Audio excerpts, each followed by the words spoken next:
Di LPPD, juga narasumber kita malam hari ini, Ibu Nurhenti Simatupang. Shalom juga buat teman-teman pengurus PETKI dan anggota PETKI DKI Jakarta. Puji Tuhan, pada malam hari ini kita dapat berkumpul lagi di ruang Zoom ini. Kita akan kembali mengadakan webinar teknik paduan suara dan vokal. Dan malam hari ini yang menjadi narasumber adalah Ibu Nurhenti Simatupang.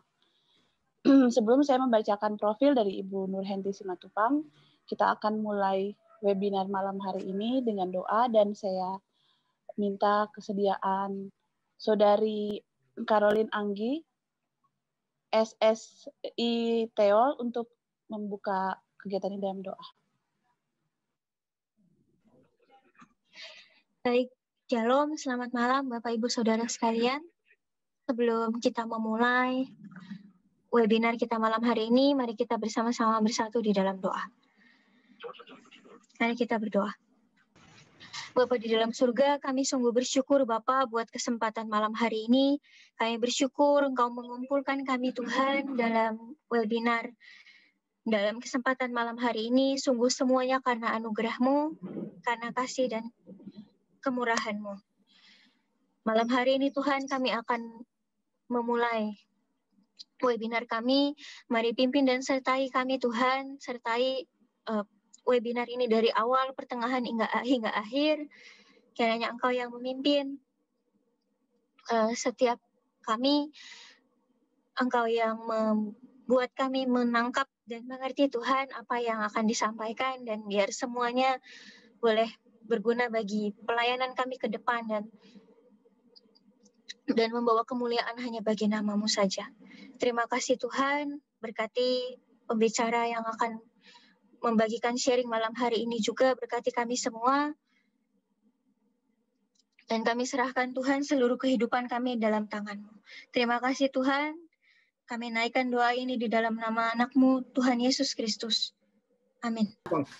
Guru Simatupang ya. Nah di sini yang peserta kita banyak juga orang Batak, Bu. Saya juga orang Batak nih. Saya Marga Turing dari Tarutung. Ya. Saya dari Pangaribuan, Pak. Wah, berarti tetangga kita. Tetangga kita solusinya. Jadi terima kasih buat Ibu sudah mau bergabung dengan kita, bahwa kegiatan malam hari ini adalah sesi kedua dari rencana kita. Kalau sesi pertama sudah kita lakukan dengan selamat, dengan materi, teknik menyanyi, dan teknik menyanyi paduan suara dan vokal, yang waktu itu narasumbernya adalah Pak Tony Mulumbot. Nah, Tony Mulumbot beliau ada dari Makassar, dari Gorontalo, ya sangat jauh ya Bu ya. Ibu sekarang berada di mana? Di Surabaya. Di Surabaya. Surabaya. Walaupun kita berjauhan, ternyata kita bisa bertemu di webinar yang sangat membahagiakan ini.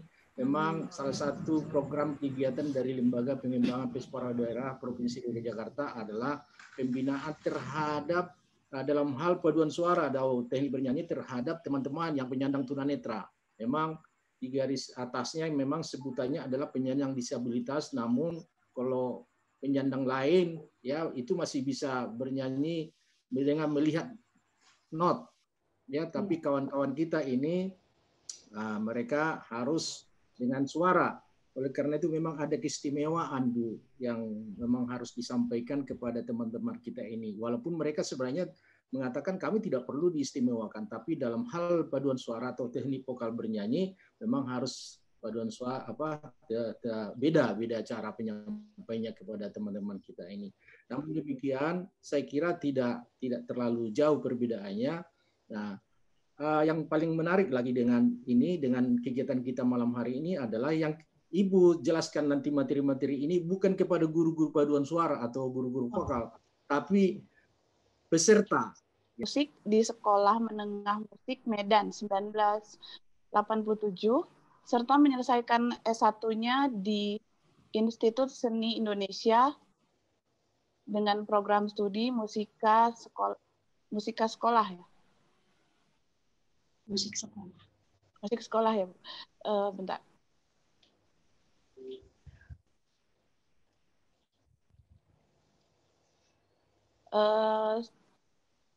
tahun 1992 S1-nya.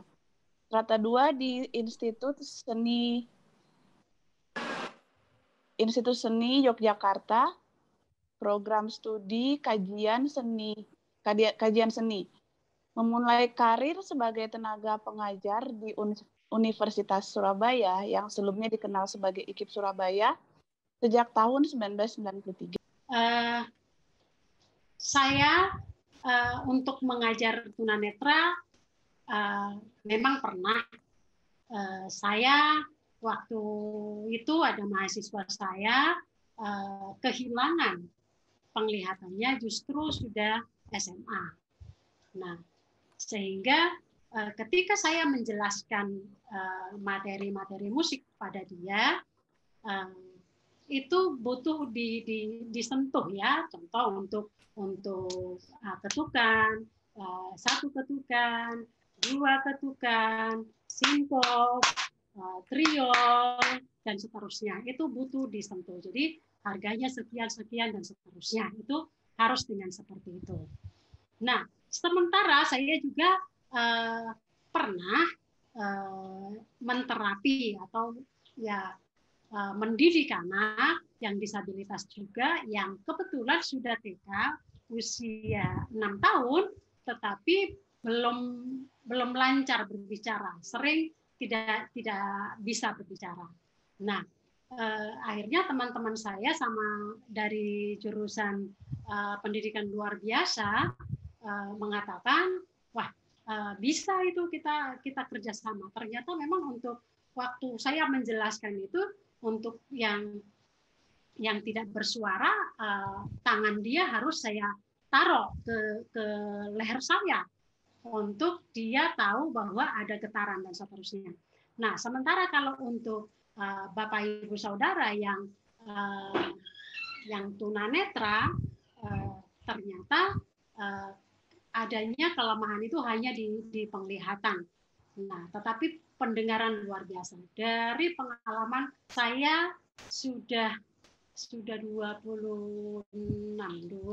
tahun ya, sering sekali jadi juri, baik itu untuk disabilitas, didominasi untuk vokal itu adalah orang-orang tunanetra. Nah, sehingga ketika saya melihat kelebihan yang dimiliki saudara-saudara tunanetra itu, kadang-kadang ada iri gitu ya. Berapa tahun berturut-turut jadi juri Pekan Seni Pelajar Nasional FLSN itu, yang untuk tunanetra itu luar biasa, mau menyanyikan lagu apa itu luar biasa ya, hebat sekali. Dan improvisasinya ya sangat luar biasa, karena memang ya Tuhan memberikan kelebihan di balik kekurangan itu. Jadi tetap bersyukur Bapak Ibu Saudara sekalian, dengan kondisi seperti ini pun tetap bisa memuji Tuhan. Nah, kalau di awal saya juga seperti tadi dijelaskan Bapak Tobi, bagaimana yang dihadapi itu bukan guru vokal, guru paduan suara, tidak seperti sebelumnya.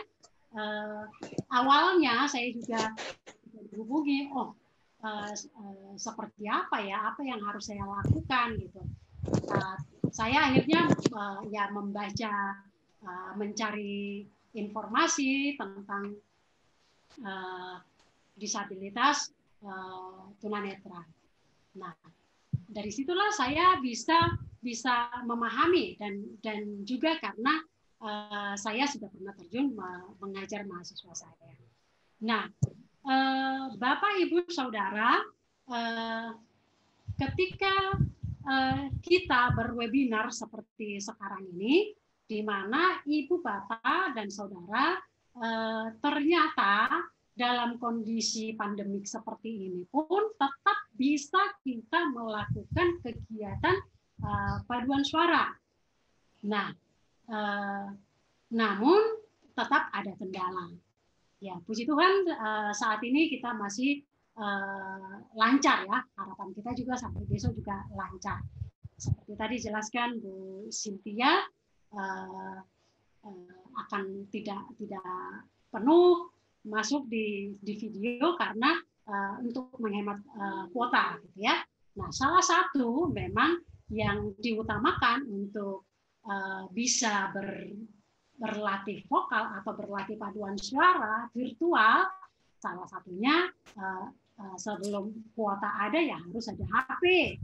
Nah, HP sekarang itu sudah menjadi kebutuhan utama rasanya untuk semua orang. Saya tadi ketika Bu Cynthia kemarin meng-SMS saya bahwa akan dimulai jam 7, tadi siang juga sudah di SMS, tadi sudah komunikasi lagi, saya telepon seperti apa gitu ya, supaya saya bisa memulainya gitu. Sebelumnya juga saya sudah ngomong sama Bu Berliana. Nah, Bu Berliana, ini yang nanti dengan saya ini apakah guru-guru atau penyanyi-penyanyi ya? Ternyata memang Bapak Ibu Saudara semua penyanyi semua, karena Tuhan sudah memberikan kita suara yang luar biasa. Nah, Ibu Bapak Saudara sekalian, nah itu tadi yang pertama itu harus ada HP Android, yang paling tidak Android kan gitu ya, harus Android. Kemudian ada kuota dan jaringan internetnya bagus. Oke, nah dengan seperti itu maka kita bisa tetap melakukan kegiatan berpaduan suara, walaupun tetap ada kendala. Ketika kita bernyanyi bersama-sama itu mesti antara satu dan yang lain itu karena frekuensinya masuk itu berbeda-beda, sekalipun memang dengan link seperti itu. Kalau nanti kita contohnya kita sama-sama nyanyi gitu ya, itu pasti suara itu salip-salipan gitu ya. Oke, Ibu Bapak sekalian, seperti tadi di depan saya katakan, pendengaran Ibu Bapak itu sangat luar biasa, itu yang perlu disyukuri.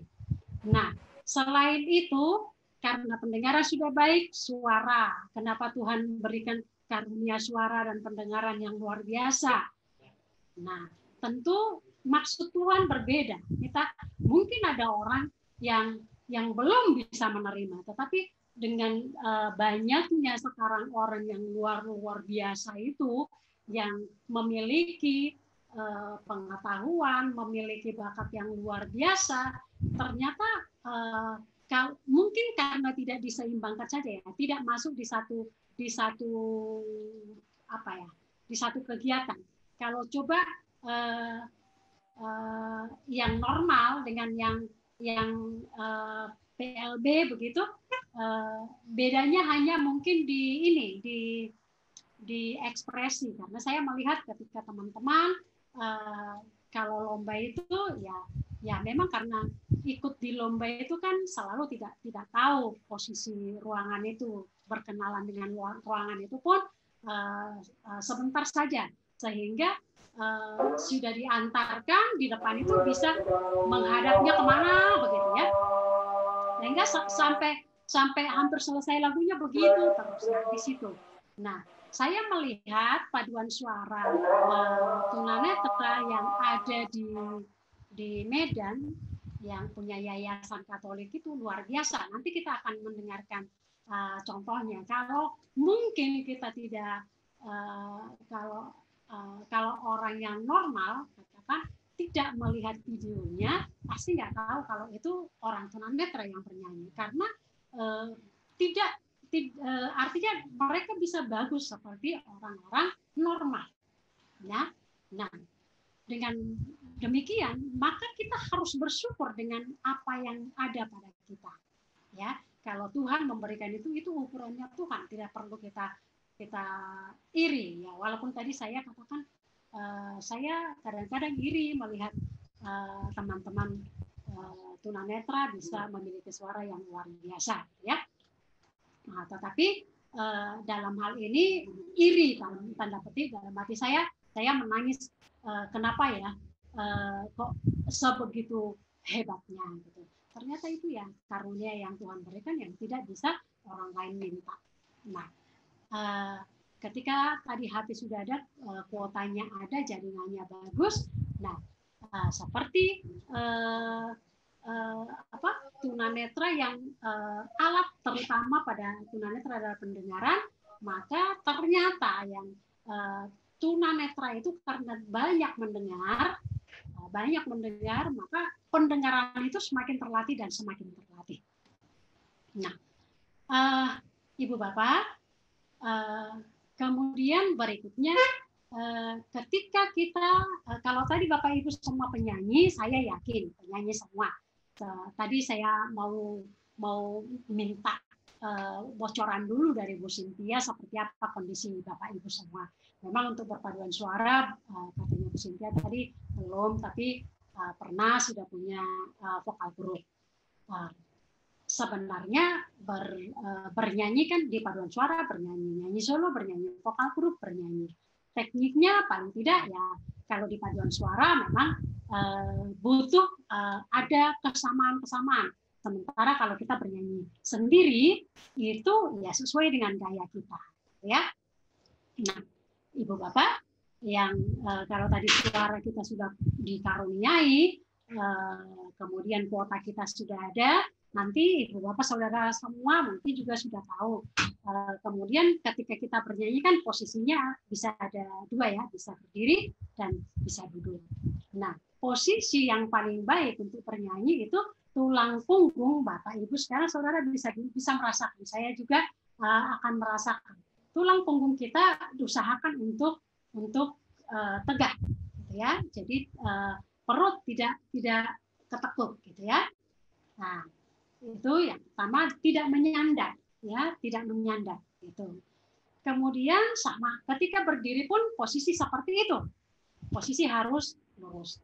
Saya pernah punya murid paduan suara di satu gereja di Surabaya. Ibu ini Bu Eden namanya.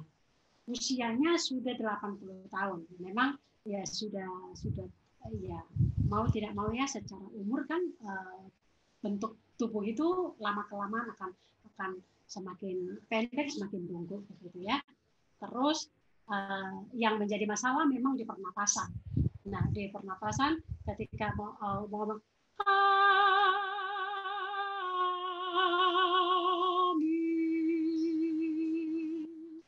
nggak bisa, Bu Edennya nggak bisa.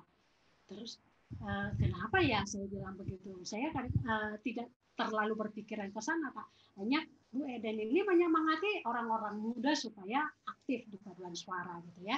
Terus Bu Eden ngomong ke saya, kok saya nggak bisa? Ternyata faktor usia dan itu tadi posisi itu kan sudah sulit untuk diinikan lagi dan saya sendiri saja mungkin yang tidak sadar. Nah, sekarang saya sudah usia kepala 5 ya sudah mulai merasakan juga gitu ya.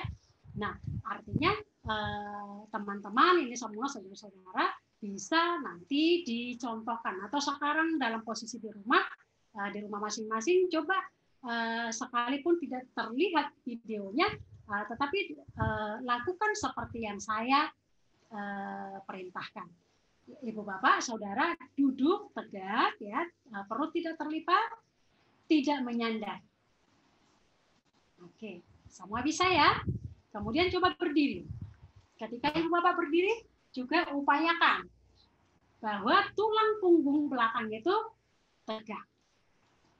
Oke, ya. Nah, itu posisi duduk dan posisi berdiri. Kelihatannya kan posisi orang bernyanyi pada umumnya begitu. Ya. Oke, yang kedua. Kalau tadi kita sudah dikaruniakan suara, seindah apa, jadi Tuhan memberikan karunia itu dengan porsinya. Porsi kita sekarang bersama-sama mungkin tidak sama. Ada yang sudah bagus dari sananya. Ada yang sedang, ada yang masih kurang. Nah, untuk itulah diperlukan ada teknik-teknik khusus. Nah, yang pertama, bernyanyi itu sama seperti orang berbicara, hanya ketika berbicara kan tidak ada melodi yang perlu dijalankan. Dan sementara kalau kita di bernyanyi nanti ada kalimat juga atau ada frase yang harus kita nyanyikan satu seperti tadi.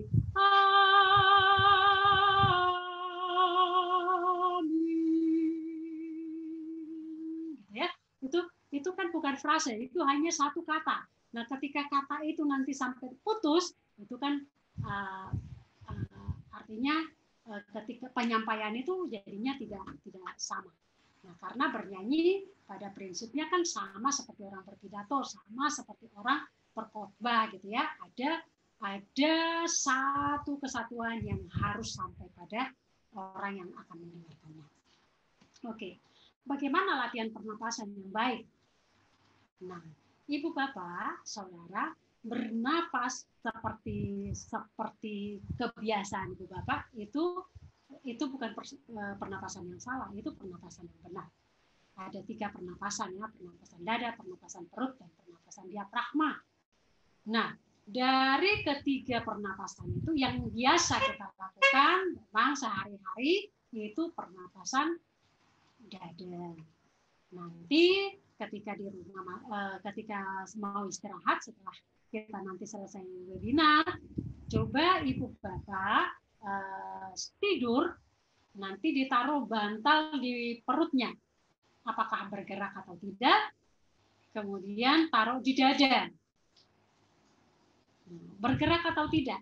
Nah, jadi untuk mengecek bahwa kita menggunakan pernapasan dada dan perut, itu taruh aja seperti itu. Taruh beban, bantal atau apa gitu ya. Nanti kalau sudah bisa dikasih lebih berat lagi. Nah, ketika kita menggunakan dada, dua-duanya baik. Dua-duanya pernapasan dada dan perut baik, pasti baik ya. Tuhan kasih itu kan pasti untuk kebaikan. Nah, satu lagi pernapasan diafragma ini yang paling banyak digunakan penyanyi untuk bernyanyi. Kalau diafragma itu sekat rongga dada dan perut itu. Nah, ketika di perut nanti sudah kebanyakan udara yang kita hirup itu, maka sekat rongga dada ini ikut bergerak. Nah, kalau saya ibaratkan saudara sekarang di depan saudara memiliki balon, gitu ya. Nah, sekarang balon tersebut ditiup, ya. Ketika ditiup kan langsung membesar. Ya.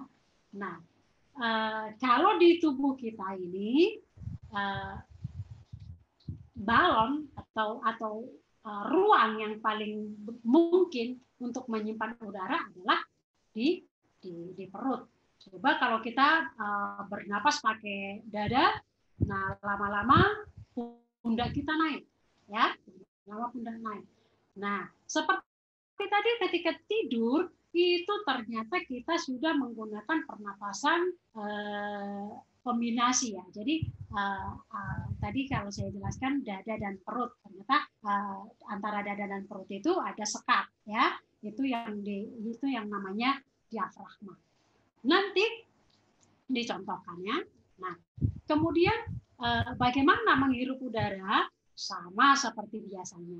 Jadi kalau Ibu Bapak di depan Ibu Bapak sekarang bayangkan ada mawar gitu ya, terus atau ada ya bunga yang wangi sekali gitu ya. Nah, kemudian dekatkan ke hidung gitu ya. Coba dihirup gitu ya. Dihirup.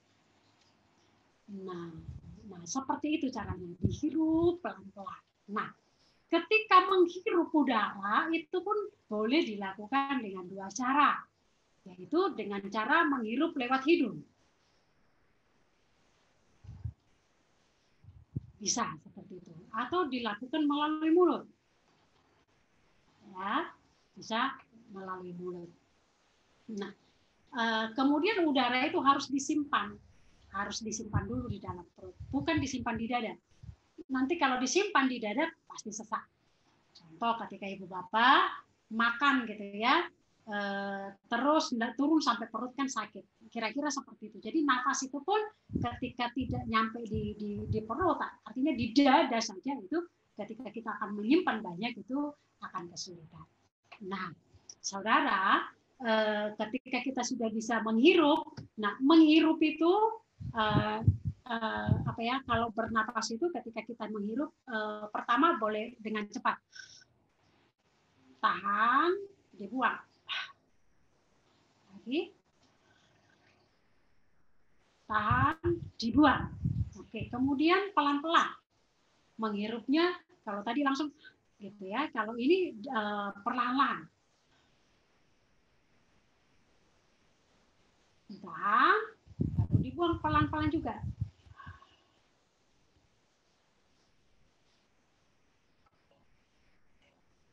Ya, pelan-pelan.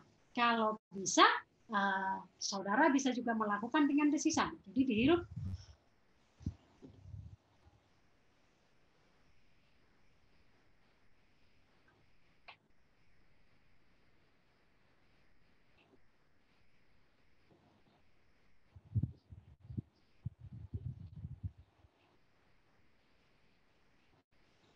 Kalau sudah itu berhenti saja, diulang lagi, diulang lagi.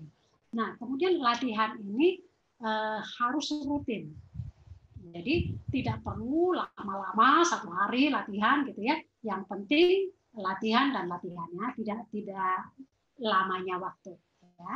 Nah, kalau pernapasan sudah, ya tiga-tiganya nanti Bapak Ibu Saudara bisa lakukan. Kita nanti di tempat tertentu kita akan menggunakan pernapasan ketiganya bisa bergantian. Di mana dimungkinkan kita menggunakan dada, silahkan. Tapi akan jauh lebih menguntungkan menggunakan pernapasan diafragma. Oke. Kemudian kalau kita sebagai penyanyi, alat musik kita kan keseluruhan tubuh kita, ya, keseluruhan tubuh kita. Nah, tadi posisi duduk, posisi berdiri saya sudah jelaskan. Nah, kemudian di ruang kita punya ruang resonansi, ruang di mana bunyi itu kita getarkan. Ada 3 juga ruang resonansi. Kalau saudara sekarang mendengarkan, coba tangannya di dada.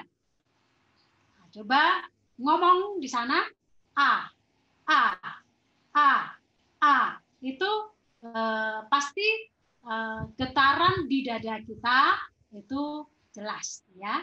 Nah, kapan resonansi dada ini atau register dada ini digunakan? Biasanya dengan suara-suara yang kita bisa jangkau seperti kita berbicara. Burung pipit yang kecil dikasihi Tuhan, ya, itu masih menggunakan dada, ya. Nanti ada dari dada, kemudian ada di ya resonansi dada, kemudian ke resonansi tengah itu di langit-langit keras, ya. Jadi di mulut kita. Nah, itu ditekan ke sana. Jadi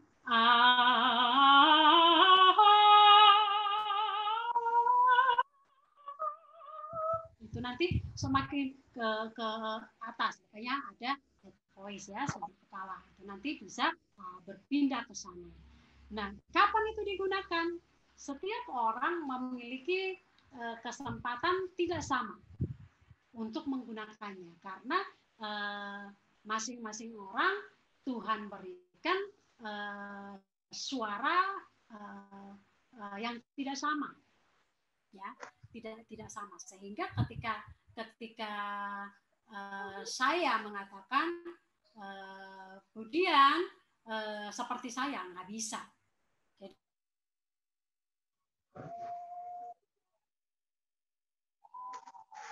tidak nyaman lagi di dada, ya pindahlah ke langit-langit keras, ya. Jadi kalau nanti sudah tidak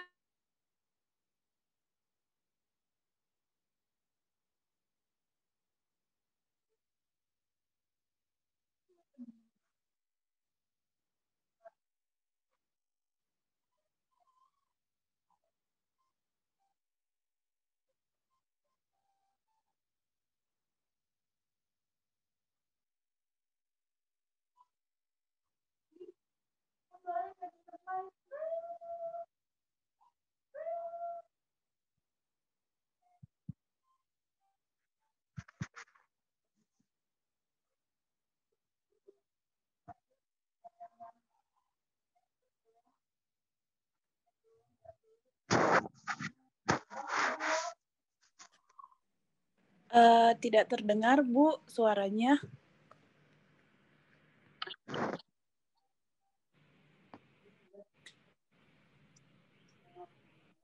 Nggak ada suara. Iya, Ibu Nurhenti. Bentar ya, aku cek. Tolong di-chat aja, Wira. Tolong di-chat.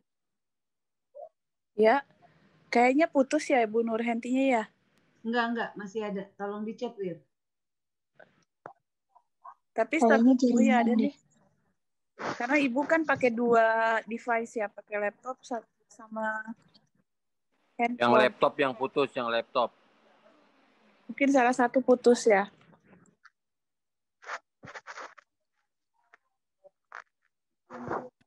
Oh, putus.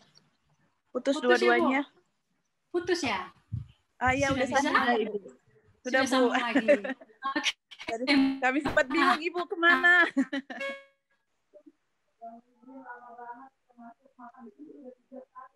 Ya, Bu, suaranya jauh, Bu. Gitu.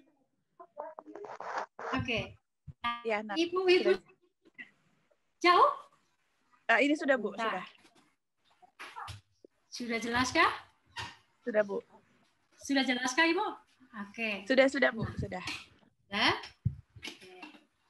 Nah, tadi kita sudah sampai di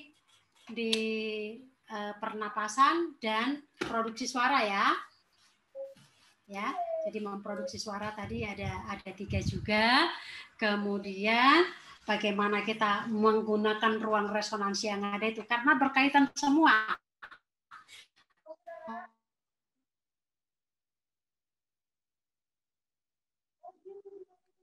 Menentukan. Nah, bibir rongga mulut ini pokoknya menjadi sangat penting untuk kita bisa bernyanyi.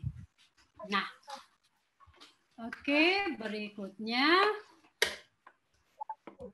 Nah, saya akan coba Ibu saudara sekarang di sana boleh posisi duduk seperti saya di sini ya. Posisi duduk. Tadi kita latih sebentar ya untuk nafasnya dulu. Coba menghirup udaranya, kalau saya lebih senang dari mulut. Ya, tapi tergantung. Saudara mau menggunakan menariknya dari mulut atau hidung, terserah. Jadi kalau saya sih lebih nyaman menggunakan mulut, tapi saya juga bisa menggunakan hidung, gitu ya. Nah, sepanjang gitu nanti, jadi tadi pertama langsung gitu. Kedua, karena menghirup sebanyak apapun kita hirup, sebenarnya ketika kita pakai bernyanyi, bagaimana kita bisa mendorong suara dengan nafas tersebut. Ya. Contoh, kalau saya buat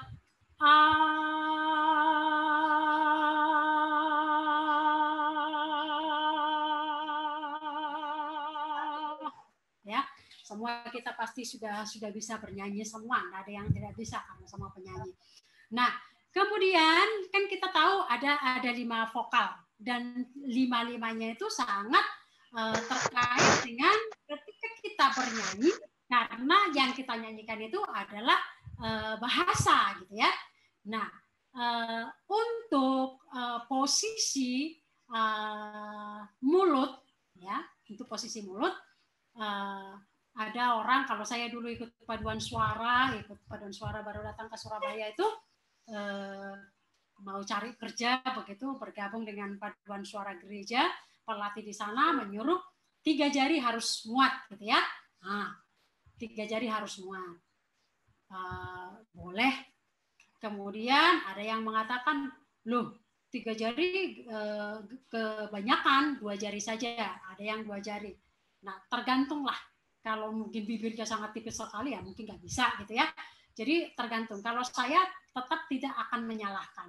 Jadi menurut saya untuk mengucapkan vokal A itu kalau kita lihat memang secara umum harus kelihatan gigi atas dan gigi bawah sedikit kan gitu ya. Tetapi kalau memang tidak bisa, tidak semua orang mungkin bisa ya, ya lakukan yang bisa kita lakukan, dan itu yang terbaik, karena teknik saya yang saya lakukan itu tidak mungkin harus persis dengan apa yang saudara-saudara semua lakukan. Nah, jadi untuk itu kalau kita nyaman melakukannya, ya itulah yang akan kita pakai, karena pita suara kita sudah sendiri, berbeda dengan yang lain, ya. Oke. Nah, tadi menghirup udara, ditahan, kemudian dikeluarkan. Saya dulu sama Bu Berliana itu satu guru di Jogja gitu ya. Nah, kita disuruh dekat kaca. Begitu menghirup udara disuruh dekat kaca. Biasanya kalau dekat kaca itu kita kan dekat sekali bibir kita ke kaca, kita berdesis.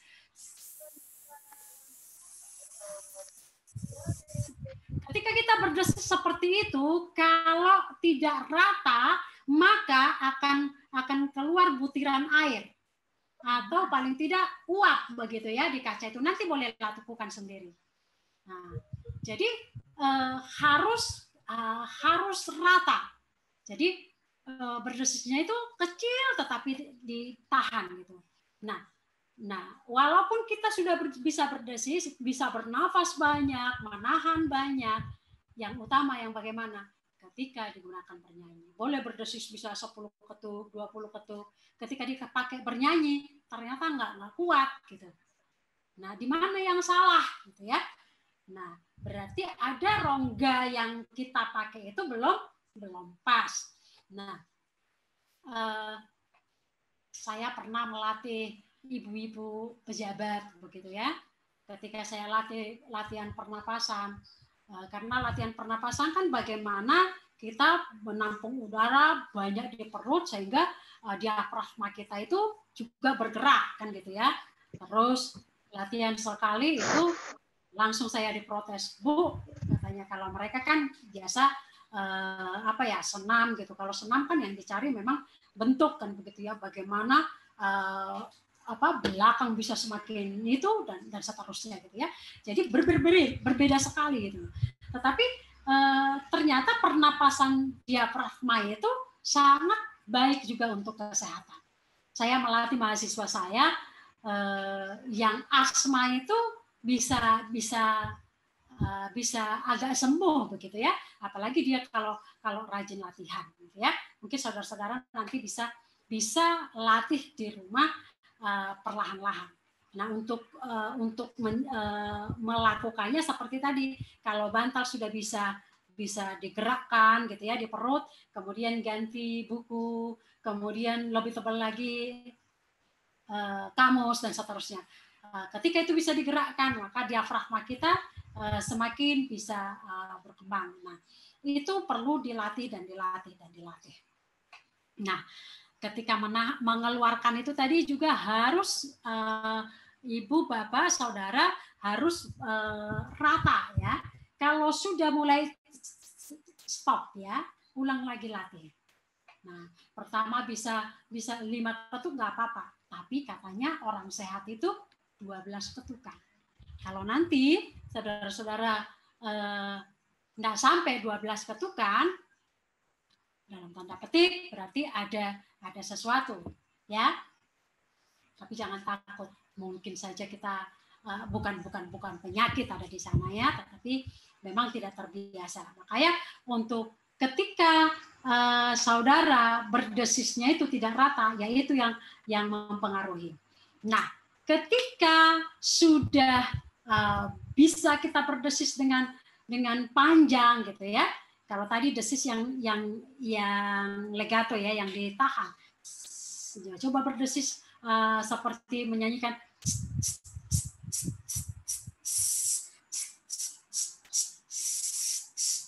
lagu burung pipit, itu kita jadikan dengan desisan.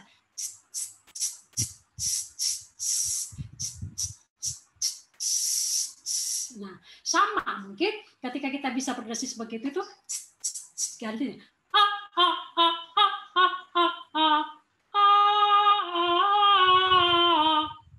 bisa dilanjutkan.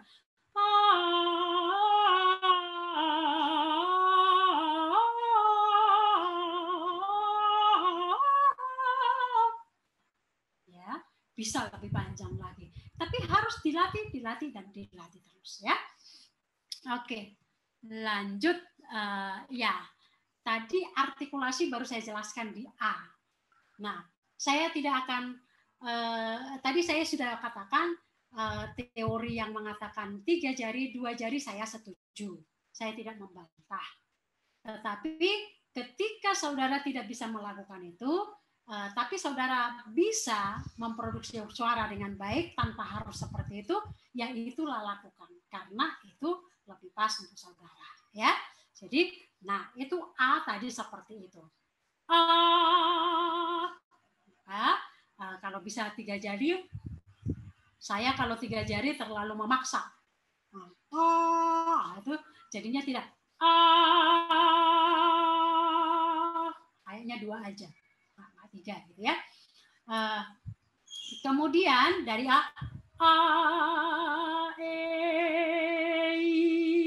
nah itu lebih ke samping lagi. Saya orang Batak, E-nya ya sama gitu ya. Ya. Kalau tadi A lebih ke atas, E lebih ke samping, I seperti saudara jijik.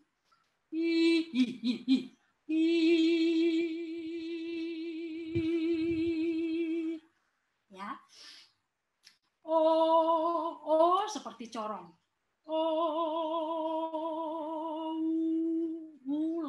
Lebih kecil lagi. Nah, biasanya ketika kita latihan vokal, kalau mau lebih bagus, lebih power lebih bagus, biasanya kita berlatihnya di vokal A. Karena kalau U, apalagi tinggi, apalagi rendah, tinggi ya, apalagi rendah, nggak bisa kencang ya. Kalau untuk vokal A bisa. Tetapi sebaliknya, ketika nada tinggi, biasanya kita justru lebih pas menggunakan vokal U atau O, ya, supaya lebih itu. Nah, kemudian ketika kita bernyanyi, contoh teman-teman tadi kan bernyanyi ya. Ketika kita bernyanyi, kalau yang saya pelajari dulu itu bernyanyi itu ketika nada tinggi, jangan justru kita mengangkat dagu gitu ya, melihat ke atas. Karena apa? Ketika kita mengangkat seperti itu, maka posisi lidah kita itu pangkal lidah kita itu akan menutup anak tekak. Oke, sekarang bisa saudara lakukan seperti yang saya lakukan ya. Coba saudara bersiul.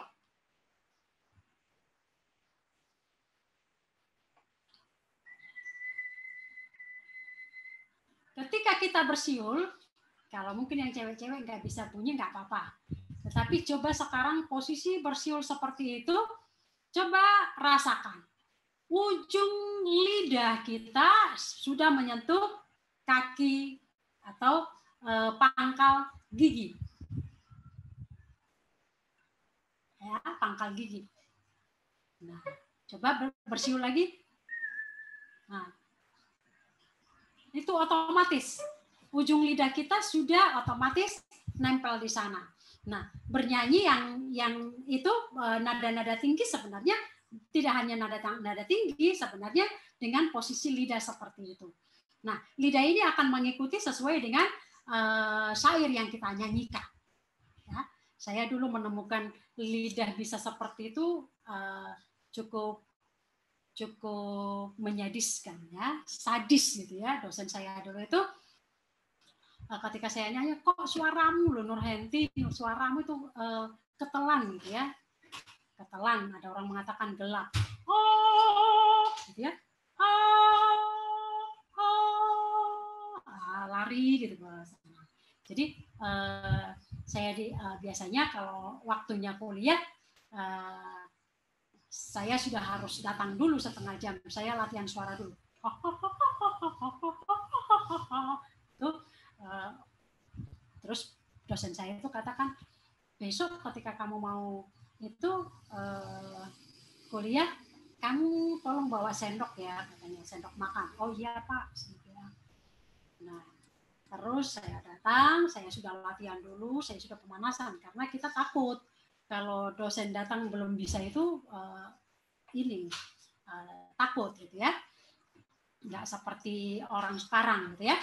Jadi karena kalau sekarang kan mau lagu apa, yang penting kuota ada, bisa nyari di internet ya. Kalau dulu kami nyari buku saja kesulitan gitu ya, fotokopi apalagi.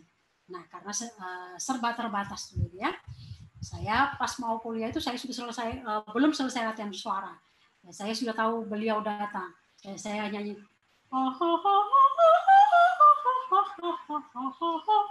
Nah, biasanya kalau semakin tinggi, kadang-kadang mata itu kan, mata saya sudah sipit, tambah merem lagi. Lah, dosen saya itu sudah ngambil sendoknya itu. Jadi ketika saya itu masuk sendoknya, saya muntah. Begitu saya muntah, beliau ketawa, keluar, saya disuruh membersihkan. Setelah itu sampai sekarang lidah saya nggak bisa berubah lagi. Nah, saya sakit mendapatkannya. Tetapi ketika saya jelaskan ke orang lain, itu bisa lebih mudah. Ya, contohnya seperti tadi. Saudara bisa melakukan kegiatan bersiul. Ya, bersiul. Nah, itu sudah otomatis. Ya, otomatis lidahnya di situ. Oke. Itu lanjut sebentar ya, kita mungkin coba mendengarkan ini dulu aja. Paduan suara, contoh paduan suara supaya tidak ini.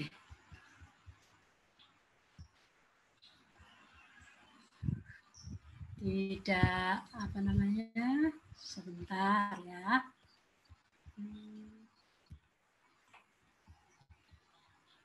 Oke.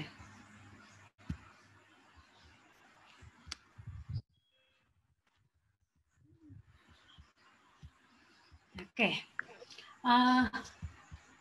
Saya masih kesulitan. Ini paduan suara dari mana, Bu? Ini paduan suara dari Medan. Jadi di sana ada Karya Mulia itu punya paduan Karya suara. Murni mungkin ya. Oh ya, Karya Murni. Nah, ini banyak banyak alumni Karya Murni di kebetulan saat luar ini. Biasa. Iya, banyak yang alumni hadir, Bu. Alumni. Wow, berarti ini jeruk makan jeruk lah ini nanti. Nggak apa-apa ya kita mendengarkannya. Jangan salah satu ada di sini lagi, Bu, yang di paduan suara itu. Luar biasa. Itu mereka kalau yang 2015 berarti kita udah nggak ada. Oh, sudah nggak ada. Ini alumni toh. Nggak apa-apa ya. Banyak alumninya di sini, Bu. Banyak alumninya. Oke, saya coba. Sekalian nostalgia mereka, Bu. Nostalgia. Iya benar. Salah. Tapi orang tua masih ikut kok. Oh iya, masih ikut kah? Oh, masih ada. Ini itu, Ibu maaf, itu yang Ibu mau putar itu ini yang lama ini. Edisi lama ya. Itu, Bu? Sebentar saya ganti dulu aja. Hai. Ternyata ini saya dengarkan kalau yang kemarin yang di Jogja saya dapat juga. Itu sudah nggak dapat, nggak ikut di Bali. Oh iya, kita sudah nggak ikut, Bu. Kalau saya nggak ikut, tapi ada di sini namanya Pak Rotua, sepertinya mungkin masih ikut. Wow. Kalau saya udah biasa. Bali Festival. Itu memang dari festival internasional kan, Bu, di Bali. Yang di Bali, ya. Iya, ya, kita tahu. Ya. Oh, sudah tahu ya. Adik-adik kita berarti, Bu. Iya, luar biasa loh. Saya mencari mana nih? Tadi saya sudah siap. Sorry ya, sabar ya. Nggak apa-apa, Bu.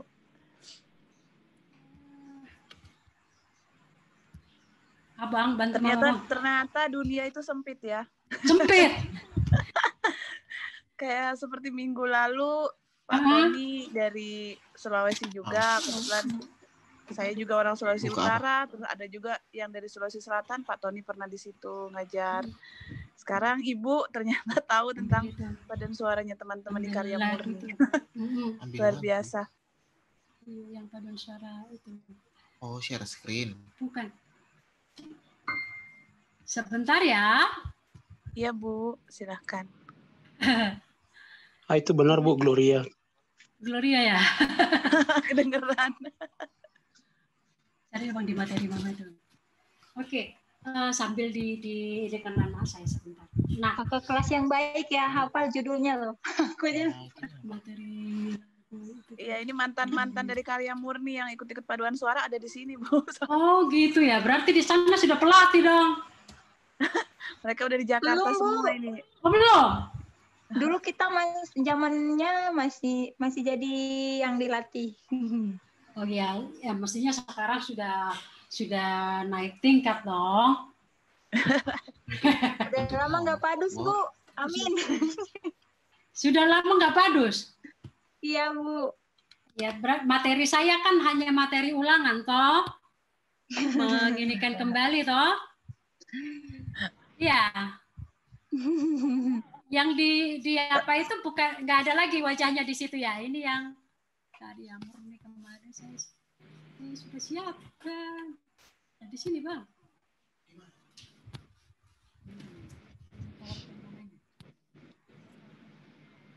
Oke, saya juga nyari itu.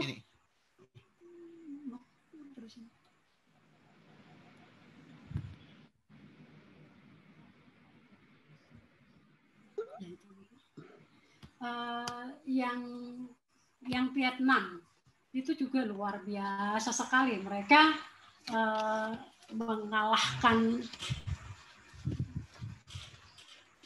kalau menurut saya mengalahkan orang normal ya, karena apa, pelatihnya juga ya memang itu panggilan ya, itu profesor piano. Orang awas Bu. Betul. Ya, jangan disebut orang normal. Iya, Bu, orang awas orang aja. awas. Karena kita juga normal, Bu, cuman nggak ngelihat. Oh iya. Iya. Orang apa orang sudah awas. ya? Ya. Orang awas. Oh iya, sorry. Iya. Sorry. Kita bilangnya orang awas. Ya, maaf ya. Nggak apa-apa, Bu. Itu memang sudah menjadi sesuatu yang harus disosialisasikan. Iya, nggak apa-apa, Bu. Iyalah, Bu. Ya, Pak, ya, itu dia. Itu dia. Dirimu di sana. Itu basis. Oh ya, ya itu saja ya. Itu basis yang kita ya. bunyi. Oh iya, itu kedengaran yang nyanyi. Iya, Bu. Oh. Iya, di sini pun hujan, Bu. Di sini pun hujan keras sekali seperti badai di sini. Oh, di situ juga hujan. Di sini baru petir doang. Sama sih, di sini juga hujan.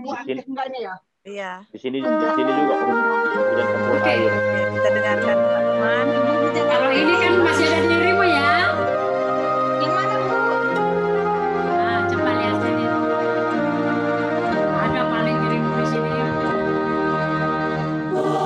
Soalnya saya minggat jadi udah nggak di sana dari dulu. Terima kasih.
Baik. Itu yang dari Karya Murni ya, Bu? Ya, ada di sana yang peserta ini? Kalau saya udah enggak, Bu. Oh, sudah enggak? Udah keluar, Bu. Kita edisi lama, Bu. Itu adik-adik kita udah. Ya. Ini senior-seniornya, Bu. Senior ya, jadi sudah naik kelas ini seniornya ya. Di sana ada SD, SMP, SMA gitu ya? Hanya kalau SLB-nya hanya sampai SMP, Ibu. Nanti untuk jenjang SMA-nya mengikuti sekolah inklusi. Oh, begitu. Iya. Nah, itu salah satu contoh saya sebenarnya kemarin dapat itu yang di mana itu? Yang di Bali.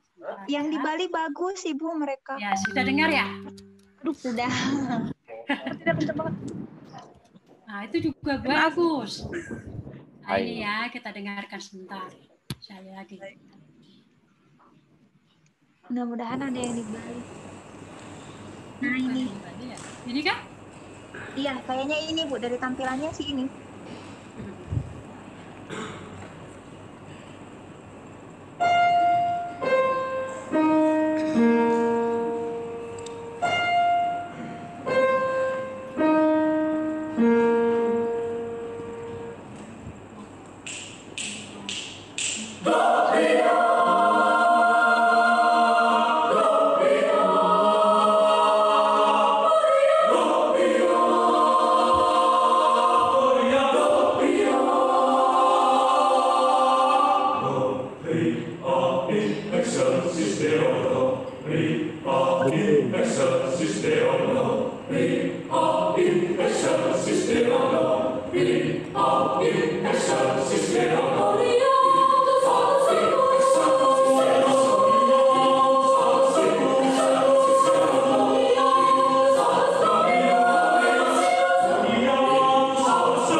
Wah, itu keren banget, Bu. Keren kan? Keren banget itu, Bu. Asli, saya bilang itu keren banget. Keren kan? Kalau tadi mungkin tidak kompak kalau banget. orang Kompak banget, mendengarkannya. suaranya bagus. Kenapa, Ya. Pak? Bagus banget. Kompak Bagus banget. Itu keren. ya. Semoga Petki Jakarta bisa punya paduan suara seperti itu, Bu. Nah, harapan kita Amin. begitu. Makanya apalagi alumni-alumni kan ada di sana. Ayo dong, gerakan gitu ya. Bagus sekali. Keren itu. Oke. Keren Keren. banget. Itu keren, Pak, ya, benar. Ya, saya Bimbing, luar Pris. biasa melihatnya. Saya mendengarkan. Saya merinding dengernya, Bu. Merinding saya dengernya. Iya. Soprannya tinggi banget dan itu dinamika itu dan itu mereka tuh masih di kelas SMP, SMA sama mahasiswa kalau nggak salah. Gitu semuanya. Dan kepingin bisa seperti itu gitu loh, Bu. Iya, nanti itu keren. PPD Jakarta Agung akan menginginkan. Agung sini dulu. Bu, tapi itu mereka latihannya seminggu bisa 3 kali. Ya, yang jelas kalau rajin latihan pasti bisa. Iya, apalagi di gimana? Ya, Bu, itu benar keren, yang keren penting, banget. Semoga bisa. Yang penting pelatihnya juga, harus oke. Waktu itu mereka ada satu kategori, saya lupa nama kategorinya, mereka dapat juara 1 kalau nggak salah. Iya. Kalau itu lagunya bukan juara 1, favorit. Favoritnya? Oh ya, favorit ya. Favorit. Itu anak-anak masih sekolah gitu tadi, apa sih, SMP SMA tadi ya? Nyala pati nih. Sampai Oke, yuk kita kuliah. Oke, kita lanjutkan lagi Ini biar nyala. Ibu Lanjut bisa ya. memberikan Lanjut. Bu. ya. Mungkin Bu Nur Henti akan sambung lagi. Oke. Yang Bali mana yang Bali? Yang Bali. Oh, yang Bali. Tadi, Kak. Itu Iya, yang Bali, Pak. Itu yang tadi yang yang Bali. tadi, Kak. Nah, Oke, bisa dilanjut, Bu. Itu Silakan. bisa kita ini lagi yang Senang sekali bisa dengerin. Iya, saya juga Lanjut, merinding Bu. kemarin begitu saya buka gitu ya. Bagaimana sih? Apakah sudah ada gitu? Saya lihat ada artikel di Bandung juga ada, tetapi memang mereka masih belum seperti itu. Kayaknya gereja baptis ya. Gak kedengaran lagi suaraku. Itu masih kedengaran para tua. Kedengaran. Iya, silakan Bu dilanjut. Ini jadi apa ya? Seperti beberapa teman jadi nostalgia lagi, terus kemudian ini jadi tadi apa yang Ibu putar itu membuat kita jadi termotivasi gitu untuk lebih bisa seperti itu. Silakan Ibu lanjutkan. Ya, harapan kita memang nanti akan bisalah seperti ini ya. Ini juga kan mereka murni ke pelayanan juga, saya melihat ya. Kelebihan dari teman-teman yang dianugerahkan Tuhan seperti ini, tadi sudah dikaruniai pendengaran yang baik. Nah sekarang kesempatan untuk mendengarkan itu kan sangat banyak. Nah, mencari video-video yang ada di YouTube itu banyak sekali. Kalau saya melihat ini kemampuan mereka ikut di kelas internasional, festival internasional, ya luar biasa ya. Nah, ternyata mereka juga ya karena rutinitasnya mereka berlatih. Saya juga melihat pelatihnya itu tadi ketika tampil itu kan tanpa ada yang mimpin. Itu mereka hanya ya waktu berbaris saja itu mungkin tadinya sudah ada pengenalan panggung dulu gitu ya. Kemudian ada yang ngantar gitu ya. Setelah itu hanya dibunyikan 2 nada gitu ya sudah bisa. Jadi teman-teman akan mempunyai kesempatan yang sangat luar biasa untuk bisa berpaduan suara yang bagus seperti teman-teman kita ini. Apalagi teman-teman yang alumni dari Medan sudah ada sekarang ini yang alumni di mana ini sekarang? Jakarta. Iya Bu, ini semua sudah tinggal di Jakarta Bu, sudah berdomisili di Jakarta. Iya Bu, kita di Jakarta. Oke, ya. Jadi kita sekarang bersyukur dengan pemerintahan kita yang sekarang ya, karena apa? Kesempatan untuk semua orang ya, semua anak bangsa itu ada. Jadi seperti kesempatan kita sekarang ini, mari kita gunakan dengan baik ya. teman-teman tadi sebenarnya belajar vokal itu ya kalau dibilang itu gampang ya gampang, sulit ya sulit gitu ya. Ada orang yang mengatakan enggak pakai teknik ya bisa gitu ya. Ya kalau dia sendiri, tetapi kalau dia dengan yang lain barangkali tidak akan bisa gitu ya. Nah, jadi kalau untuk berpaduan suara itu, kalau seperti tadi itu teman-teman kita di Medan itu tidak ada kerjasama yang baik, tidak ada latihan yang rutin, olah vokal masing-masing, itu pasti nggak akan mungkin seperti itu. Ternyata pelatihnya itu sangat sabar, sama seperti yang paduan suara di Vietnam itu ya, ada di materi saya itu luar biasa, sangat luar biasa. Dan ternyata teman-teman ini kebanyakan memang tinggal di sana. Nah, saudara semua, sebenarnya ketika kita bisa menggunakan karena kan ada nih orang yang dia tergabung di 2 klub tapi dia nggak mau. Oke, ya kita lanjut lagi ya. Oke, ya, saudara. Suara saya putus-putus? Enggak, Bu. Oke. Kalau di tempat saya enggak ya, ini tempat yang lain kurang tahu karena jaringan kayaknya lagi kurang bagus nih karena cuaca di Jakarta. Gitu ya. Katanya putus-putus. Tapi kalau di saya enggak, Bu. Enggak ya? Oke, enggak apa-apa. Ya memang sinyal ini menjadi yang utama ya kalau kita berkegiatan seperti ini. Nah, oke. Secara umum seperti tadilah yang harus kita lakukan nanti. Jadi kalau teman-teman yang dari Karya Murni Medan itu di Jakarta ada yang sopran, ada yang suara yang lain, paling tidak kan sudah bisa memotori nanti teman-teman yang di sopran gitu. Jadi ketika kita berpaduan suara kita harus tahu dulu kita jenis suaranya nanti di mana gitu ya.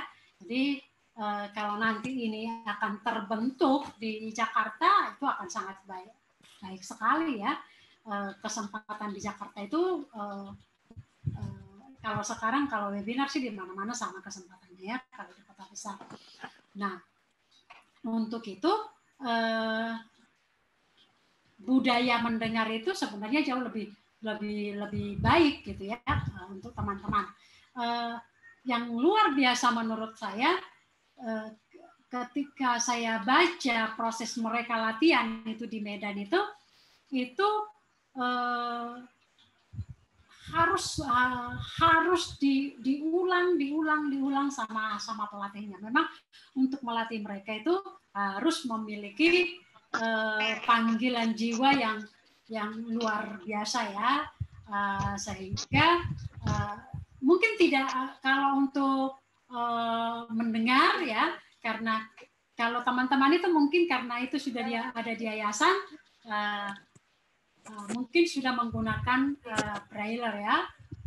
Mbak Priska kemarin di sana sudah pakai seperti itu ya, atau masih harus ditirukan saja? Bisa membaca pakai itu? Kita sudah Bu, karena memang di sana ketika kita masuk di sana memang semua harus dilatih braille. Jadi sudah bisa pasti. Oh, braille itu sudah ya. Artinya semua teman-teman itu sudah dalam posisi bisa menggunakan itu ya. Ya, betul. Hanya memang kecenderungannya memang lebih banyaknya karena kan kemampuan untuk membaca notasi braille itu kan belum semua karena berbeda kelas kan di sekolah. Nah, biasanya sih syair lagu kita di braille. Nah, nanti untuk lagunya, maksud saya notasi dan lain sebagainya, kapan masuknya, di bar keberapa. Nah, itu memang seperti yang Ibu jelaskan akan selalu diulang dan diulang terus gitu sampai kita hafal betul. Setelah hafal betul, baru kemudian dipoles dengan teknik dan lain sebagainya, termasuk crescendo decrescendonya gitu, Ibu. Biasanya begitu di sana. Ya, jadi memang sangat detail sekali ya, sehingga ketika belum tampil pun kan tanpa dirihen kan, karena memang iya betul. Ya, tanpa dirihen. Jadi sepertinya siapa di samping kiri kanan belakang saja itu sangat hafal ya. Iya, betul. Betul sekali. Jadi udah diatur duduknya sampai berdirinya siapa di samping siapa, biasanya gitu, Ibu. Ya, jadi dengan pendengaran itu kan sudah bisa mengetahui bahwa posisi dia sekarang dalam posisi salah, kan begitu ya. Ketika ada di sebelah kita itu yang berganti itu pasti tahu ya. Ya. Oke. Jadi sebegitu apa ya, kuatnya ya pendengaran itu menjadi alat utama teman-teman untuk melakukan segala sesuatunya. Itu bisa dengan pendengaran yang luar biasa itu. Dan penghafalan. Dia harus hafal. Ya, harus hafal. Karena ya memang berpaduan suara itu kan ya mestinya hafal kan gitu ya. Ya, kalau biasanya di sana kita dipotong-potong baca ya? partitur. Iya. Kita tidak kan baca partitur, jadi kita bahwa, harus hafal. Iya, kalau kenapa Bu? Dipotong-potong maksudnya? Artinya ketika belajar pertama itu kan harus dipotong-potong dulu toh?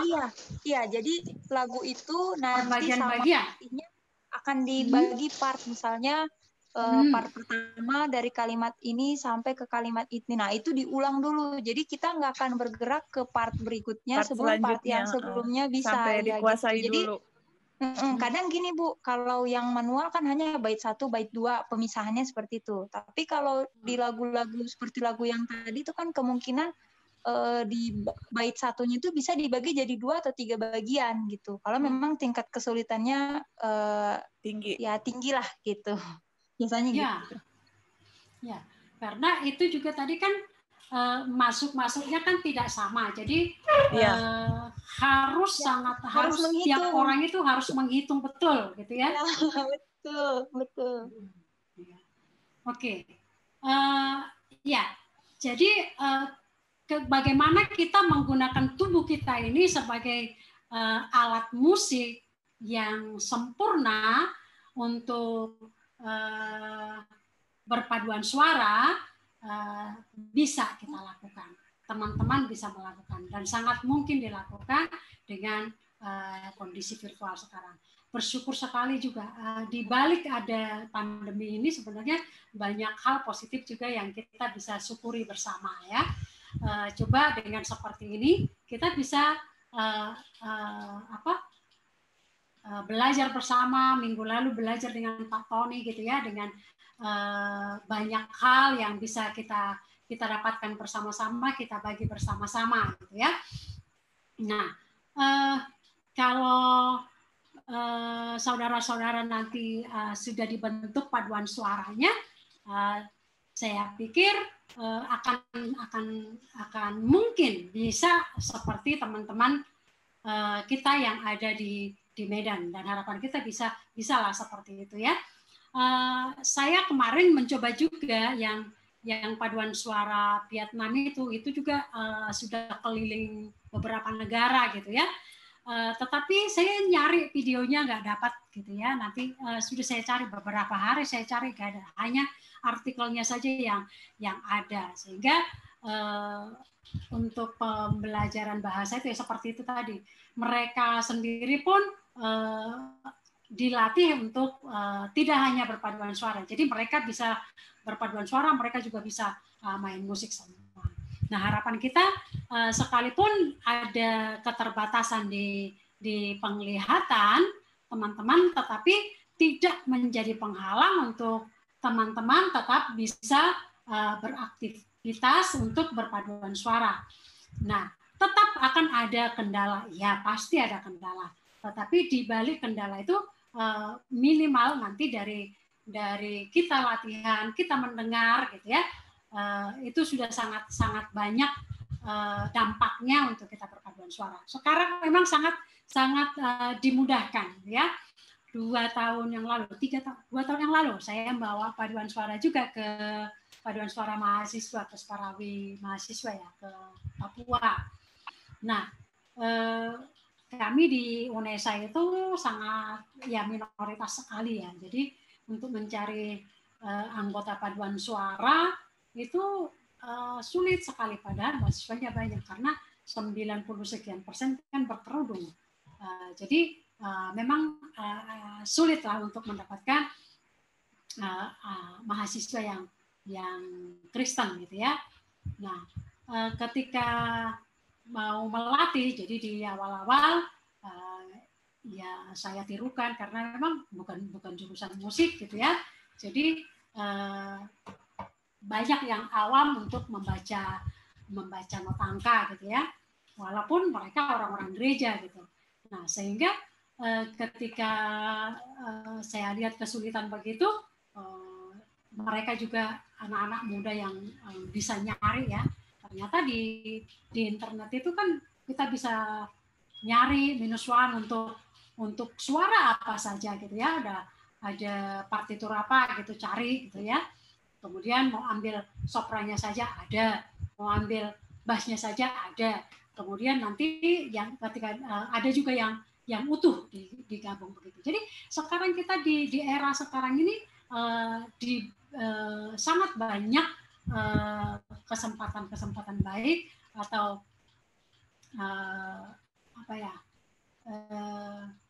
yang baik dan penggunaan fasilitas yang luar biasa. Karena ketika di Papua pun di sana Gojek sudah ada dan segala macam ya, ternyata sudah sama. Kalau dulu mendengar Papua kayaknya seperti apa gitu ya, tapi ketika saya ke sana ternyata ya seperti kehidupan kita di Jawa ini gitu ya. Nah, kembali lagi teman-teman ke kegiatan kita ini. Untuk berpaduan suara itu, kalaupun teman-teman sudah mungkin karena sebelumnya kan juga dari pendidikan SMP, SMA gitu ya, sudah terbiasa dengan menggunakan huruf braille gitu ya. Mudah-mudahan saya pikir juga sudah ada partitur yang memang dibuat untuk teman-teman yang tunanetra, sudah ada seperti tadi dikatakan oleh Mbak Priska, tapi mungkin memang tidak sulit mungkin ya, sulit. Bahkan saya baca di artikelnya yang Paduan Suara Medan itu, teman-teman itu juga sudah ada yang bisa menuliskan notasi juga ke huruf braille itu ya, supaya bisa digunakan teman-teman yang lain. Ya, biasanya itu untuk yang sekolah musik biasanya bisa Bu menulis notasi. Cuman kalau yang bukan sekolah musik mungkin agak kesulitan, kayak saya kan bukan sekolah musik. Tapi dulu tuh ya pengorbanan pelatih lah, bener-bener kita hanya baca syair, kita hanya bermodal mendengarkan dia, mengulang-ulang. Jadi pelatihnya itu luar biasa, dari sopran sampai bass dia bisa semua gitu. Dan itu tiap suara itu mungkin tidak hanya 10 kali itu dinyanyikan ya? Iya, lebih. Lebih ya, itu masih bagian potongan kecil. Nanti lanjut lagi frase selanjutnya, kemudian digabung dan seterusnya, begitu ya? Betul, betul Ibu, betul. Pokoknya pelatihnya harus sabar, Bu. Harus sabar ya Pak Joko ya. Iya, harus sabar. Nanti pun ketika menggabungkan bagian 1 masuk ke bagian 2 itu kan mungkin ada hitungan notnya, ada hitungan misalnya tanda diamnya harus berapa ketuk, itu cara menyambungnya juga harus dijelaskan. Biasanya seperti itu. Ya, jadi ada komunikasi terus ya. Iya. Paling ribet kalau ketemu yang harus kanon atau sahut-sahutan. Nah, itu menjelaskan hitungannya memang ya dibutuhkan kelihayan untuk menjelaskannya gitu. Iya. Ya, di sana saya lihat karena banyak sudah mahasiswa yang penelitian di sana yang menjelaskan tentang lagi ya karena kegiatan ini kan berusaha untuk mencari gitu ya. Jadi ternyata ya selain kesabaran yang luar biasa, seorang pelatih itu memang juga panggilan ya. Panggilan karena tidak semua orang mampu untuk melakukan seperti itu, dan pelatih-pelatih yang di sana itu orang-orang yang sangat hebat menurut saya, perlu diberi jempol itu ya, karena kemampuannya bisa seperti itu. Bayangkan bisa membawakan segitu banyak itu ke Bali gitu ya. Nah itu kan kalau bukan orang yang ada panggilan jiwa ke sana, pelayanan itu sepertinya akan sulit. Nah, jadi buat teman-teman semua, saya yakin kalau untuk penggunaan HP, laptop, apa itu kayaknya semuanya bisa ya. Apalagi kalau sudah sekolah kayaknya sudah bisa. Saya mendapatkan seperti tadi dari Bu Cynthia,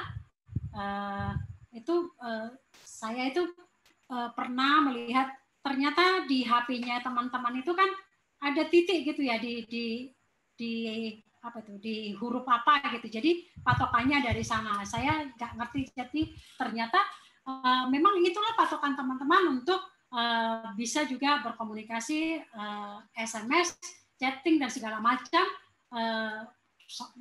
pada punya Instagram juga dan WhatsApp segala macam ya. Jadi kesempatannya memang untuk semua orang.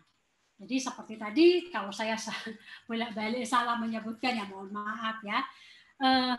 Itu teman-teman yang untuk berpaduan suara mungkin ada yang perlu dipertanyakan. Baik, terima kasih Bu Nurhenti buat penyampaiannya. Ini memang kita malam ini mungkin lebih ke banyak ya share Ibu tentang kita banyak share. Mungkin Ibu juga baru pertama, mungkin belum ada bayangan bagaimana melatih tunanetra dalam berpaduan suara. Tadi beberapa teman sudah sedikit memberikan gambaran, karena memang kalau orang awas kan langsung mengenali partitur kebanyakan, apalagi kalau ini ya Bu, gereja-gereja seperti Katolik atau Protestan yang menggunakan buku-buku untuk lagu, Kidung Jemaat, PKJ atau saya lupa kalau Katolik itu terbiasa ya Bu melihat notasi, melihat notasi itu terbiasa. Jadi kadang-kadang begitu dikasih nih misalnya Kidung Jemaat nomor 360 gitu, langsung lihat ininya mereka udah bisa. Tetapi memang tunanetra memang harus pertama kita mungkin banyak yang mengenali nadanya dulu. Nadanya kalau kita udah hafal, sairnya hafal, nah tinggal memang teknik-tekniknya dimasukkan seperti itu Bu. Apa misalnya di pas kata-kata ini staccato, pas kata-kata ini diperlambat, terus diperhalus. Itu teknik-teknik seperti itu mungkin yang harus dikomunikasikan seperti tadi yang Friska bilang. Saya tertarik nih Bu sama dari tadi itu ada satu hal yang saya paling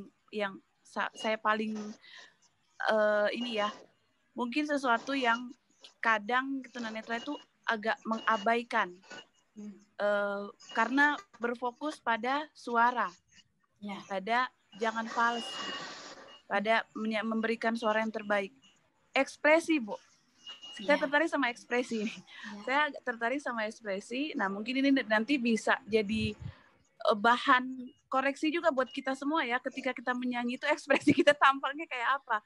Karena kadang-kadang kita nggak sadar ada teman, kalau orang orang awas, misalnya temennya di sebelah tampangnya udah agak aneh gitu, langsung dilirik, itu biasanya agak balik lagi, bisa komunikasi seperti itu. Tapi tunanetra kadang-kadang nggak sengaja begitu dia nada tinggi tuh kayak uratnya udah mau keluar, ada yang mukanya udah merah gitu ya. Ada juga yang kepalanya udah mendongak ke atas, ada yang mungkin udah nunduk, ada yang berdirinya jadi miring. Nah ini gimana, saya ingin bertanya, ketika Ibu nonton paduan suara kayak begitu, itu biasanya masuk di hitungan penilaian atau tidak? Kemudian bagaimana untuk kita mungkin bisa sharing ya, gimana caranya membuat segala sesuatu, memang nggak ada yang sempurna, tapi kalau bisa dibuat lebih baik, kenapa tidak gitu loh Bu. Itu tadi ketika Ibu bilang ekspresi, saya tertarik sekali itu karena saya pernah dengar gitu, ada orang bilang sebenarnya paduan suara itu tunanetra yang sana itu bagus, tapi pas nyanyi abis refnya soprannya udah ada yang miring ke kanan, udah ada yang nyerong ke kiri, udah ada yang begini. Nah, itu kadang-kadang tidak disadari oleh kita gitu, teman-teman tunanetra gitu. Nah, gimana Bu? Mungkin di sini ada juga yang jadi pelatih Bu. Ada tadi seperti Pak Joko Gunawan itu tadi yang sempat berbicara, itu juga biasa melatih tunanetra, Bang Pak Parlin Gultom juga. Tapi bagaimana seorang kami gitu bisa mengingatkan gitu, ini faktor di luar suara gitu. Gitu sih Bu. Itu mungkin nanti akan berkembang pertanyaannya, tapi itu yang saya ingin memantik pertanyaan-pertanyaan dari teman-teman lain gitu. Oke. Ya, terima kasih Bu Cynthia. Ya, tadi juga saya sudah omongkan satu hal memang yang sedikit berbeda itu di ekspresi ya. Nah, rasa percaya diri teman-teman itu memang tinggi ya. Tinggi. Saya berkali-kali melihat itu tinggi. Jadi ya itu tadi, kalau di orang Batak dikatakan kalau sudah nyanyi lupalah segalanya itu. Jadi kalau sudah pas dapat wah dihantam begitu ya. Nah, kalau yang tadi, kalau menurut saya sudah ya itu sudah di kelas internasional, sudah bagus lah gitu ya. Tapi ketika kita mungkin melihat dari proses awalnya itu ya seperti tadi, itu tidak segampang membalik tangan. Iya, betul, Bu. Jadi ketika mungkin dari nada kemudian bergerak menjadi syair ya, karena syair itu nanti dihafalkan, kemudian cara menyanyikannya, lemah lembutnya, dinamikanya bagaimana itu ya. Kemudian yang saya lihat di teman-teman kalau di lomba itu yang tunanetra, ya itu tadi, kalau mungkin yang membawa itu atau pelatih itu ketika mengantarkan itu ke panggung mestinya mengingatkan, tetapi kadang-kadang ya itu tadi, kalau sudah ada di posisi yang nyaman sekali buat dia itu, kita sampai takut, aduh itu nanti maju jangan-jangan jatuh gitu, udah pakai lagi pakai sepatu tinggi gitu, kalau ada koreonya tuh suka begitu. Nah betul begitu tuh, jadi justru kita yang menonton itu yang ketakutan gitu loh, karena kok tahu-tahu sudah semakin maju terus majunya itu nggak ke depan gitu loh, nyamping gitu kan, karena tidak ada yang ngarahin, karena panggung itu juga baru buat dia. Jadi itulah perlunya sebenarnya ada pengenalan panggung ya, sebelumnya, sehingga sudah nyaman untuk teman-teman untuk bisa mengamankan diri gitu. Jadi biasanya kan kalau di ruangan yang sudah biasa kita lewati itu sudah tidak perlu apa-apa, itu sudah pasti nyaman kan begitu ya. Nah, jadi biasanya juga pelatih itu, saya yakin pelatih juga sudah pasti mengingatkan nanti ketika kita bernyanyi akan seperti ini sudah. Karena saya baca banyak artikelnya itu sebegitu runtutnya sebenarnya si pelatih ini untuk membekali teman-teman itu, mulai dari yaitu tadi, dia menjelaskan dulu satu kalimat. Nah, satu kalimat ini untuk sopran. Hanya mendengarkan dulu. Setelah mendengarkan, tirukan. Tirukan masih salah, diulangi, tirukan. Setelah ditirukan, kemudian lanjut lagi kalimat 2. Kalau belum dilanjut kalimat 2, ya dilatih lagi altonya, dilatih alto. Bayangkan kalau laki-laki nanti mengajarkan. Di sana saya lihat pelatihnya laki-laki. Tetapi di sana banyak suster juga yang bisa membantu. Nah, nanti kalau bagian satu potongan lagu ini sudah dilatih untuk sopran, begitu untuk alto digabungkan lagi. Setelah digabungkan, dilatih lagi tenor, diulang lagi. Nah, setelah diulang, dicoba lagi. Begitu lagi bass, nanti bass dan tenor. Supaya di antara suara laki dan suara perempuan itu sudah terbangun komunikasi, oh iya, ininya nada kita seperti ini. Karena yang namanya tadi pendengaran itu menjadi tonggak utama di dalam menangkap segala sesuatunya. Kemudian setelah tenor dan bass sudah, baru kemudian digabungkan. Masih bagian itu. Kemudian nanti lanjutkan lagi bagian lain. Begitu seterusnya. Nah, ketika satu lagu itu sudah bisa dinyanyikan utuh, kemudian pelatih itu juga masih akan mencoba lagi satu-satu nanti seperti ini. Nah, untuk sekarang mungkin pelatih sedikit agak terbantu. Mungkin ya seperti tadi. Ketika dilatihkan sopran, mungkin yang sopran langsung bisa rekam. Begitu juga ketika dilatih alto direkam. Ketika pelatih ngomong nanti bagian kita di sini begini direkam, sehingga teman-teman semua di rumah bisa melakukan sendiri. Jadi ketika ada di secara virtual, kita kan sekarang tidak bisa mengomongkan ke teman, suaranya nggak langsung bisa kita dengar gitu ya.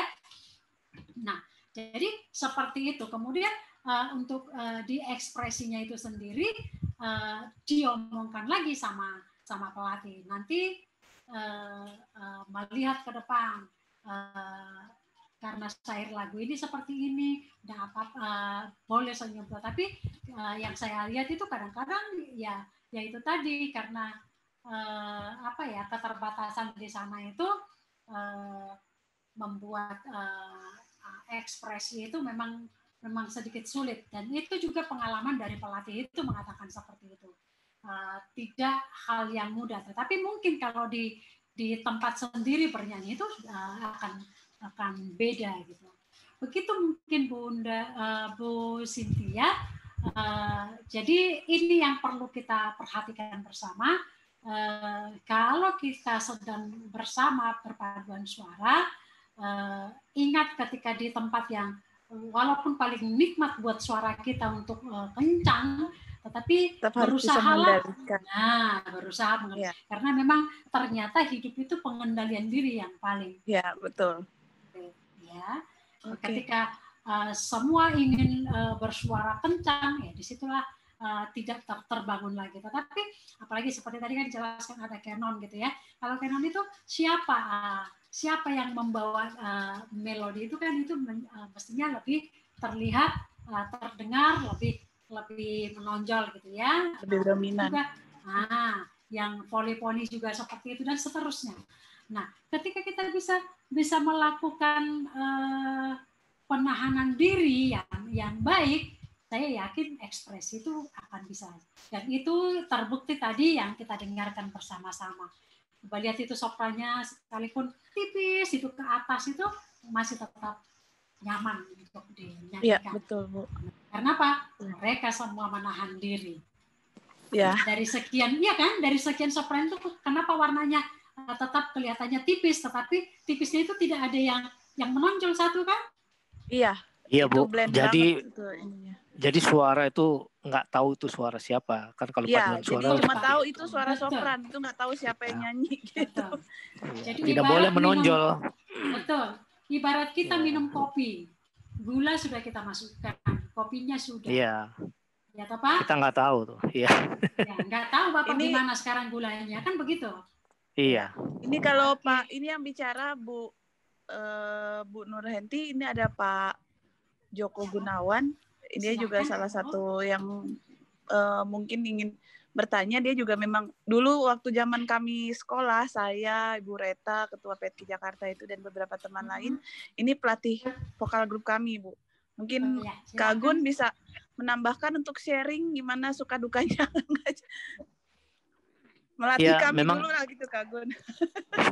suka dukanya terutama pertama kali ya di huruf vokal itu, Bu. Vokal ya. Jadi menjelaskan vokal tuh dengan 3 jari atau 2 jari itu dia harus megang saya. Jadi teman-teman tuh memegang saya. Iya. Gitu. Kemudian untuk penjiwaan ya, phrasing gitu ya. Penjiwaan juga tuh. Jadi penjiwaan juga yang penting.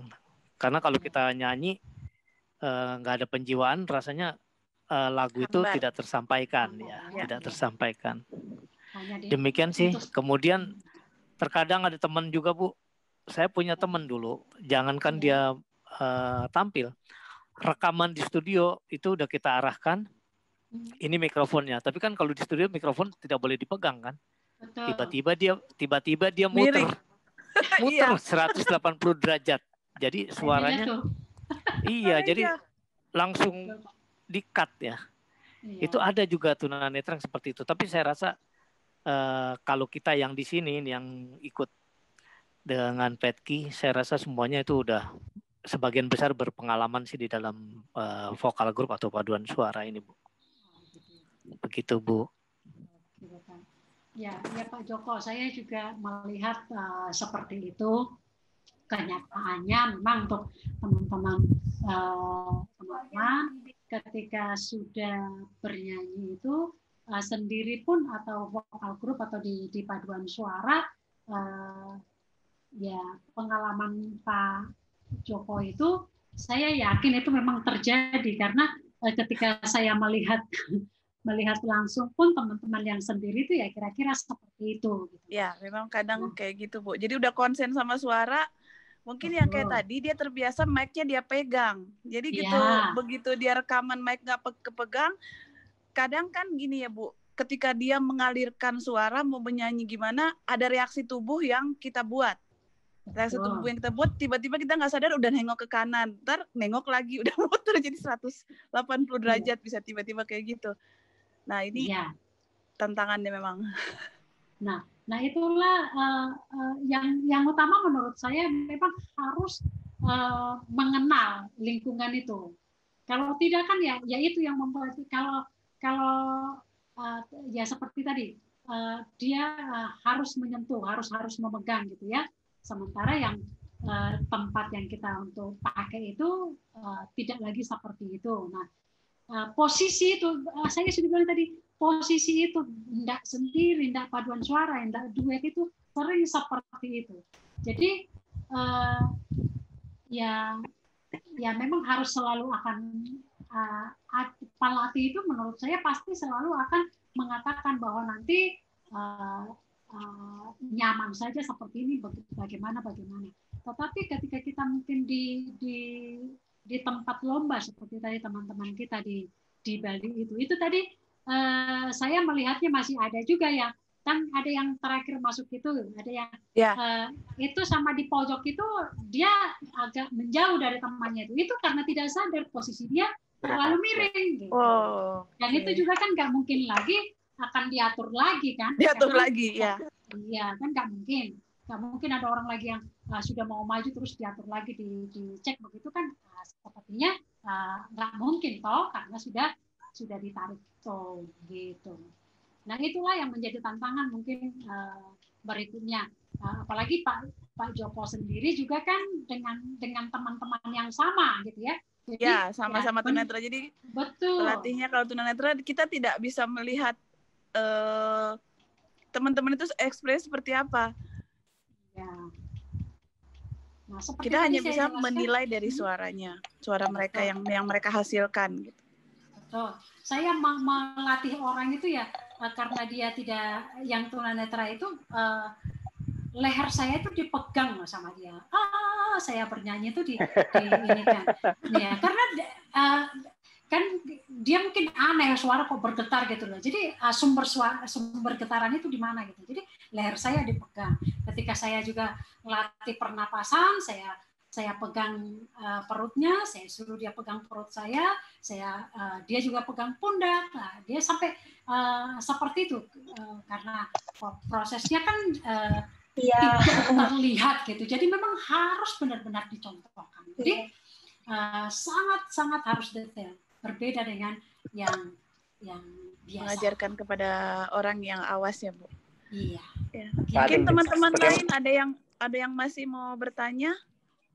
Iya, Tia, aku mau urun. Oke, ini mau Pak share. Pak Parlin, Bu. Selamat malam, Bu Nur. Selamat malam. Saya Parlin, Bu. Iya, saya mau berbagi aja mau tentang ekspresi ya, Bu. Memang kalau untuk tunanetra, kalau kita menuntut ekspresi, itu boleh dibilang agak susah dan mungkin mustahil, Bu.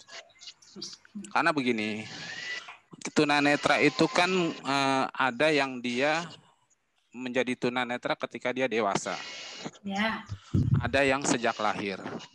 Ya. Nah, untuk orang-orang yang sejak lahir ini, Bu, kalau Ibu bilang mengekspresikan ini lagu, interpretasinya ini ceria. Coba senyum. Mereka belum tentu bisa senyum, Bu. Coba wajah sedih. Karena begini, seperti Ibu misalnya, Ibu nggak tahu kayang, saya suruh kayang, Ibu bisa nggak? Nggak bisa. Nggak bisa, karena mereka nggak tahu, Bu, nggak pernah tahu dan nggak pernah melihat seperti apa itu senyum, seperti apa itu sedih. Iya. Makanya waktu saya juga alumni Tanjung Merawi juga berdekat Karya Murni, ketika kami dulu ikut festival, dan puji Tuhan Tanjung Merawi itu selalu menang, Bu. Tapi pernah satu momen nggak menang. Alasannya apa? Ekspresi wajahnya katanya. Wah, kami nggak terima dong.